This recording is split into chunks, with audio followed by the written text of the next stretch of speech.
We've come from Dallas, and we've been gardeners for years, and our yard looked great there because it was really small and manageable. But it was so much water, so much work.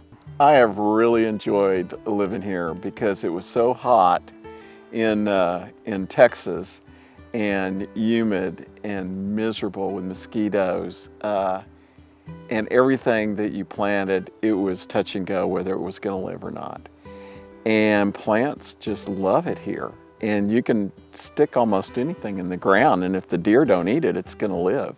And being able to grow vegetables here that I never could have attempted in Texas. A chubby.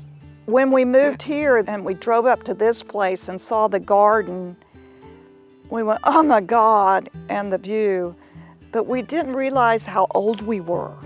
We were in denial because the garden is way down the hill, and that's enough to wear you out. The other thing when we moved here that we were in denial about was gardening on these tiered, sloped flower beds. And I have fallen out of them many times, but I'm a good roller. I just sort of roll. Every morning I like to get up and go down in the garden and see how it weathered the night and water a few things and listen to the birds, and it's just great. I love the garden. I've spent hundreds of hours and dozens of trips to Midnight Farm with the junk I pull out of the salal, dead branches, this and that. So I bet we have the best salal on the island. Well, I know that David Bill thinks that we're building a golf course because I've taken so much junk there. The learning curve on gardening is so complex compared to interior design. I mean, it's design, but then it's also the light, where you grow it, when it's going to bloom, if the deer are going to eat it, or bunnies or slugs. I mean, it's like interior design with 6 or 7 dimensions.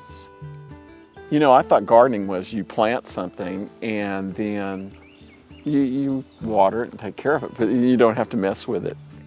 I realized, or I learned through experience that He's no. still learning. He is still having a and- small reaction. And I can still get upset about it, but I've moved some of the plants in our yard at least 4 times. I know that. And it's just ludicrous to me. I think that that's a stupid part of the hobby. But I think you accept it now. Oh, I'm getting better about it. I'm getting better about it. He was building me a surprise, and I thought it was going to be a box. And he built that little garden shed, which I love. That has saved so many trips. I just love that thing. And I love him too. Yeah, there were a lot of trips in the beginning going up and back for tools. Oh, Yeah. God.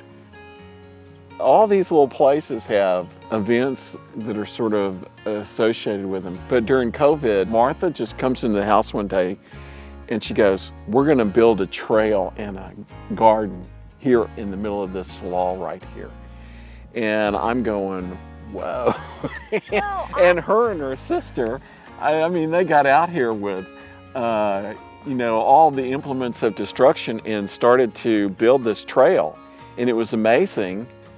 And now I'm always just going to associate this trail with COVID, but the time when all of us were together as a family and you and your sister working together on it, it was quite an event. We called it our magical mystery trail. And we'd sit out here and happy hour and laugh. Oh, we'd have so much fun. Trying to work in the studio and work in the yard and all the other responsibilities around here. It's a struggle sometimes, but like I said, I really do love our place and how pretty it is and peaceful and calm. And Martha's done a really good job making it look nice. It's improved so much since we've moved here.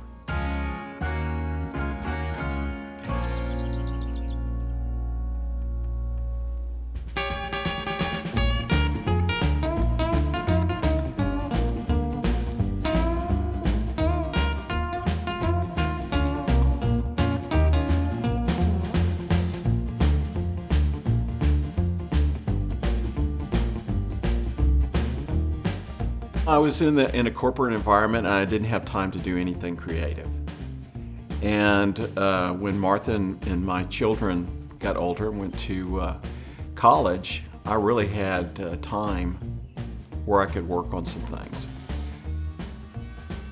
I started working on little pieces of art like my assemblages, and it was very therapeutic. It was very relaxing for me, and the creative experience that I would have doing it was very pleasurable, and time would just fly.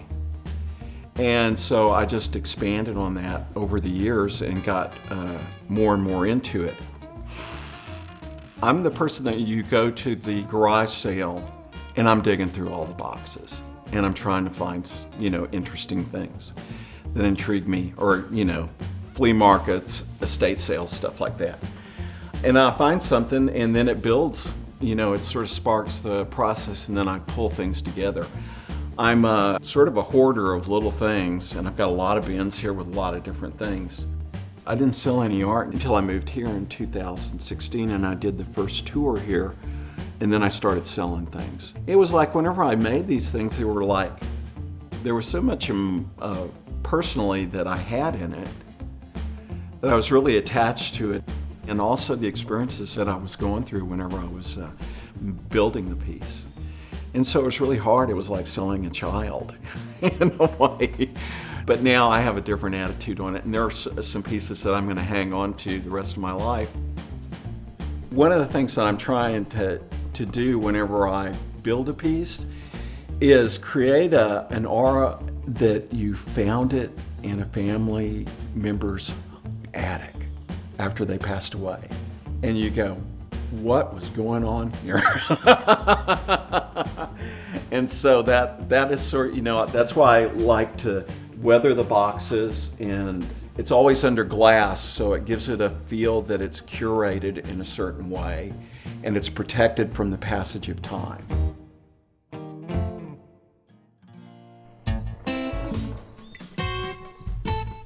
One other thing that I do besides the assemblage is I make cigar-box ukuleles.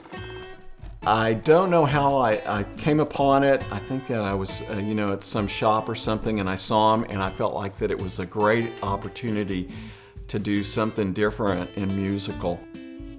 During the Depression, this was how people, they would get these cigar boxes and make musical instruments. And Lightning Hopkins learned how to play the blues guitar on a cigar box guitar. And so I felt like it was an opportunity for me to do something different and make them works of art, but also playable. I am the president of the Lopez Artists Guild. And so this year I've been spending a lot of time focusing on bringing the tour back after being off for a year because of the coronavirus.